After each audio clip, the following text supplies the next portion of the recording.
જય સ્વામિનારાયણ. સહજાનંદ વિદ્યાલયના video lecture શિક્ષણમાં આપ સર્વ વિદ્યાર્થી મિત્રોનું હાર્દિક સ્વાગત છે. ધોરણ 12 રસાયણ વિજ્ઞાન પ્રકરણ 7 પી વિભાગના તત્વો સ્વાધ્યાયના પ્રશ્નો જોઈએ. એ પૈકી આપણે જોઈએ પ્રશ્ન 7.12. નાઇટ્રોજન દ્વિપરમાણવી અણુ તરીકે અને ફોસ્ફરસ એ P4 તરીકે અસ્તિત્વ ધરાવે શા માટે?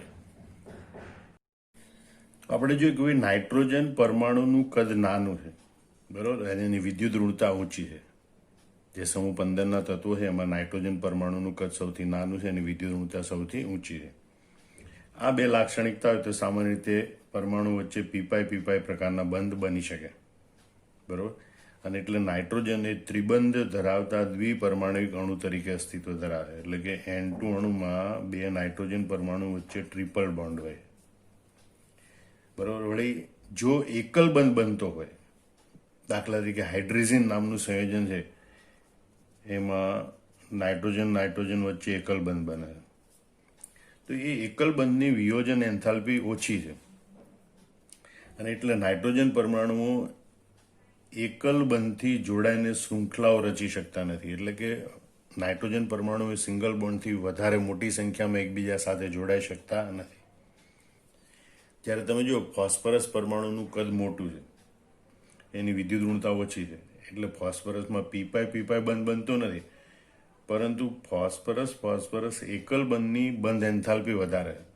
એનો મતલબ કે ફોસ્ફરસના ઘણા પરમાણુઓ છે એ એકબીજા સાથે સિંગલ બોન્ડથી જોડાઈ શકે, બરોબર. અને આમ ફોસ્ફરસ એ P4 અણુ તરીકે અસ્તિત્વ ધરાવી શકે છે, બરોબર. ફરીથી જોઈ લો, નાઇટ્રોજન પરમાણુનું કદ નાનું, વિદ્યુત ઋણતા ઊંચી, એટલે પીપાઈ બંધ બનાવી શકે. અને નાઇટ્રોજન એ ત્રિબંધ ધરાવતા દ્વિપરમાણિક અણુ તરીકે અસ્તિત્વ ધરાવે, એટલે N2 અણુ તરીકે હોય નાઇટ્રોજન. બીજી વાત કે નાઇટ્રોજન એકલ બંધની વિયોજન એન્થાલ્પી ઓછી છે, એટલે નાઇટ્રોજન પરમાણુ એકબીજા સાથે જોડાઈને લાંબી શૃંખલા રચી શકતા નથી. એની સરખામણીમાં ફોસ્ફરસનું કદ મોટું અને વિદ્યુત ઋણતા ઓછી, એટલે ફોસ્ફરસ છે એ પીપાઈ બંધ નથી બનાવી શકતા. વિરુદ્ધ પી બોન્ડ પી, એટલે કે ફોસ્ફરસના એકલ બંધની બંધ એન્થાલ્પી વધારે છે, અને એટલે ફોસ્ફરસના ઘણા પરમાણુઓ પી બોન્ડ પી એકલ બંધથી જોડાઈ શકે. આમ ફોસ્ફરસ એ P4 અણુ તરીકે અસ્તિત્વ ધરાવે છે. હવે આપણે પ્રશ્ન 7.13 જોઈએ. સફેદ ફોસ્ફરસ અને લાલ ફોસ્ફરસના ગુણધર્મો વચ્ચેનો મુખ્ય તફાવત લખો. એક તો સફેદ ફોસ્ફરસ એ સફેદ રંગનો હોય, લાલ ફોસ્ફરસ, બરોબર, એ કટાઈ ગયેલા લોખંડ જેવો લાલ રંગનો હોય છે, બરોબર. લાલ ફોસ્ફરસ અને સફેદ ફોસ્ફરસ. બીજું તમારે યાદ રાખવાનું કે સ્વવીર, બરોબર, ગદ્રા, ક્રી, જય, એમાં આપણે ગલન બિંદુનો મુદ્દો આપણને આપેલો નથી એટલે આપણે એ નહીં લખીએ, પણ સ્વભાવ, વિશાલુતા, રચના, દ્રાવ્યતા, ક્રિયાશીલતા અને જ્યોત સાથે સળગવું. તો સફેદ ફોસ્ફરસ એ નરમ પોચો ઘન હોય એનો સ્વભાવ, જ્યારે પેલો સખત અને સ્ફટિકમય ઘન હોય, બરોબર. હવે વી એટલે વિશાલુ, બરોબર. સફેદ ફોસ્ફરસ એ વિશાલુ હોય છે, જ્યારે લાલ ફોસ્ફરસ એ બિન વિશાલુ હોય છે.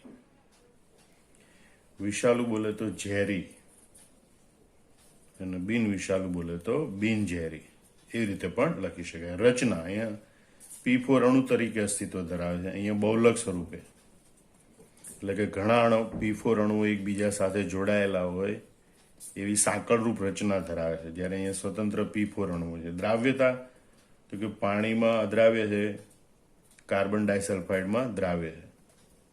અહીં પાણી અને કાર્બન ડાયસલ્ફાઇડ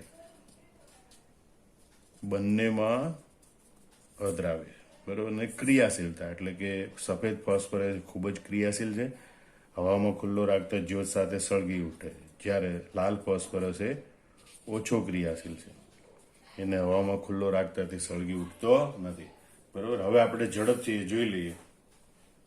પહેલો મુદ્દો, સફેદ ફોસ્ફરસ એ નરમ પોચો ઘન પદાર્થ છે, લાલ ફોસ્ફરસ તે સખત અને સ્ફટિકમય ઘન પદાર્થ છે. ઝેરી બિન ઝેરી, સફેદ ફોસ્ફરસ ઝેરી પદાર્થ છે, લાલ ફોસ્ફરસ એ બિનઝેરી પદાર્થ છે.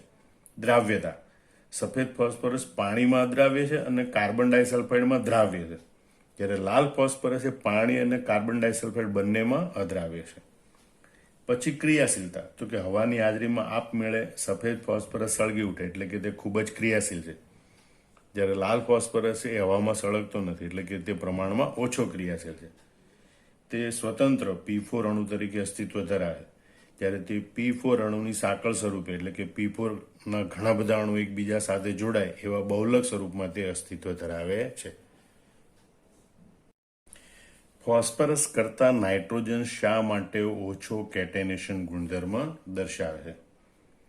તો પહેલા તો કેટેનેશન ગુણધર્મ એટલે શું હોય છે કે જો બે એક જ તત્વના પરમાણુ હોય એ એકબીજા સાથે જોડાય, બરોબર, અને લાંબી શૃંખલાઓ કે શાખાયુક્ત શૃંખલાઓ રચી શકે, તો એ ગુણધર્મ એને કેટેનેશનનો ગુણધર્મ કહેવાય. મતલબ કે એક જ તત્વના જુદા જુદા પરમાણુ એકબીજા સાથે મોટી સંખ્યામાં જોડાઈ શકે, તો જેટલા વધુ પરમાણુ જોડાઈ શકે એટલો કેટેનેશનનો ગુણધર્મ વધારે. બીજું કેટેનેશનનો ગુણધર્મ જે એકલ બંધ હોય બે તત્વના પરમાણુ વચ્ચે એની બંધ એન્થાલ્પી પર આધાર રાખે. જેમ એકલ બંધની બંધ એન્થાલ્પી વધારે, બરોબર, તેમ કેટેનેશન ગુણધર્મ વધારે, એટલે કે એના ઘણા પરમાણુ એકબીજા સાથે જોડાઈ શકે. આપણે જાણીએ કે કાર્બન કાર્બન એકલ બંધ છે, એની બંધન એન્થાલ્પીનું મૂલ્ય ઘણું વધારે છે, અને માટે કાર્બનમાં કેટેનેશનનો ગુણધર્મ ઘણો જ વધારે જોવા મળે છે. એટલે જ કાર્બન પરમાણુના અનેક સંયોજનો બને છે, જે હાઇડ્રોકાર્બન અથવા તો અનેક કાર્બનિક સંયોજનો બને છે. હવે એ કેટેનેશન ગુણધર્મની આપણે ફોસ્ફરસ અને નાઇટ્રોજન માટે સરખામણી કરવાની છે. તો એ સરખામણી આપણે આ રીતે કરી શકીએ.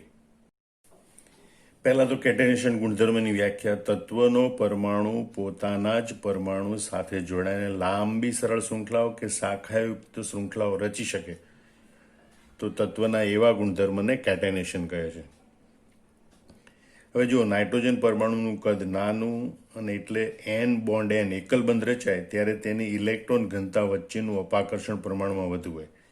કારણ કે આ કદ નાનું એટલે પરમાણુ એટલા બધા નજીક આવે કે આ નાઇટ્રોજન પરમાણુની આજુબાજુ ઇલેક્ટ્રોન વાદળ ગોઠવાયેલા હોય એની વચ્ચે અપાકર્ષણ થાય, જ્યાં N બોન્ડ N એકલ બંધને થોડો નિર્બળ બનાવે, બરાબર. અને એટલે નાઇટ્રોજનના ઘણા પરમાણુઓ એકબીજા સાથે જોડાઈને કેટેનેશન ગુણધર્મ દર્શાવી શકતા નથી. આપણે કીધું હતું કે N બોન્ડ N પ્રબળ હોય, એટલે કે N બોન્ડ N એકલ બંધની બંધ એન્થાલ્પીનું મૂલ્ય વધારે હોય તો કેટેનેશન ગુણધર્મ વધારે. અહીંયા નાઇટ્રોજન નાઇટ્રોજન વચ્ચેનો એકલ બંધ છે એ પ્રમાણમાં નિર્બળ છે, એની બંધ એન્થાલ્પી ઓછી છે, એટલે એના ઘણા પરમાણુ જોડાઈને કેટેનેશન ગુણધર્મ દર્શાવતા નથી. એની સરખામણીમાં ફોસ્ફરસ પરમાણુનું કદ મોટું છે અને P બોન્ડ P એકલ બંધની બંધ વિયોજન એન્થાલ્પી વધુ છે, બરાબર. એટલે ફોસ્ફરસના ઘણા પરમાણુ એકબીજા સાથે જોડાઈ શકે અને એટલે એમાં કેટેનેશનનું ગુણધર્મ નાઇટ્રોજનની સરખામણીમાં વધુ હોય છે. આમ જ્યારે આપણે કહી શકીએ કે ભાઈ ફોસ્ફરસ કરતાં નાઇટ્રોજનમાં કેટેનેશન ગુણધર્મ ઓછો હોય છે, અથવા તેમ કહેવાય કે નાઇટ્રોજન કરતાં ફોસ્ફરસમાં કેટેનેશન ગુણધર્મ વધારે હોય છે. પ્રશ્ન 7.15 H3PO3 ની વિષમીકરણ પ્રક્રિયા લખો. તો પહેલા તો વિષમીકરણ એટલે શું એ ખ્યાલ હોવો જોઈએ કે ભાઈ કોઈ એક સંયોજનમાં હોય, એમાં કોઈ એક તત્વ હોય, એના ઓક્સિડેશન આંકમાં વધારો પણ થતો હોય અને બીજું સંયોજન એવું બનતું હોય કે જેના ઓક્સિડેશન આંકમાં ઘટાડો પણ થતો હોય. એટલે કે એક જ સંયોજનમાં રહેલા તત્વનું ઓક્સિડેશન પણ થતું હોય અને રિડક્શન પણ થતું હોય, તો એવી પ્રક્રિયા હોય એને વિષમીકરણ કહેવાય. અહીં આપણે જોઈએ કે ભાઈ H3PO3 છે, એમાં ફોસ્ફરસનો ઓક્સિડેશન આંક +3 છે. જ્યારે એની પ્રક્રિયા થાય ત્યારે એમાંથી બે સંયોજનો બની શકે છે, PH3 અને H3PO4 ફોસ્ફરિક એસિડ. PH3માં ઓક્સિડેશન આંક -3 હોય, જ્યારે ફોસ્ફરસમાં ઓક્સિડેશન આંક +5 હોય. આમાં તમે જુઓ કે H3PO3 માંથી ફોસ્ફીનમાં -3 ઓક્સિડેશન આગમાં ઘટાડો થાય એટલે રિડક્શન પણ થાય છે, અને H3PO4 +5 ઓક્સિડેશન થાય એટલે કે ઓક્સિડેશન આગમાં વધારો થાય એટલે કે ઓક્સિડેશન પણ થાય છે. આમ H3PO3 એ રિડક્શન પણ પામે છે, ઓક્સિડેશન પણ પામે એટલે કે તે વિષમીકરણ પ્રક્રિયા દર્શાવે છે. હવે આ સમીકરણને સંતુલિત સ્વરૂપે લખવું પડે તો અહીંયા 3 ઓક્સિજન છે, અહીંયા 4 ઓક્સિજન, 4 વાળાને આપણે 3 વડે ગુણીએ અને 3 વાળાને 4 વડે ગુણીએ તો સમીકરણ આપોઆપ સંતુલિત થાય છે. બરોબર. તો આ ફોસ્ફરસ અથવા તો કહેવાય ઓર્થોફોસ્ફરસ એસિડ છે એની વિષમીકરણ પ્રક્રિયા છે. બરોબર. એ ફોસ્ફરસ એસિડ એની વિષમીકરણ પ્રક્રિયાથી ફોસ્ફીન અને ફોસ્ફોરિક એસિડ બને છે. બરોબર. તો આ રીતે એની વિષમીકરણ પ્રક્રિયા દર્શાવવાની.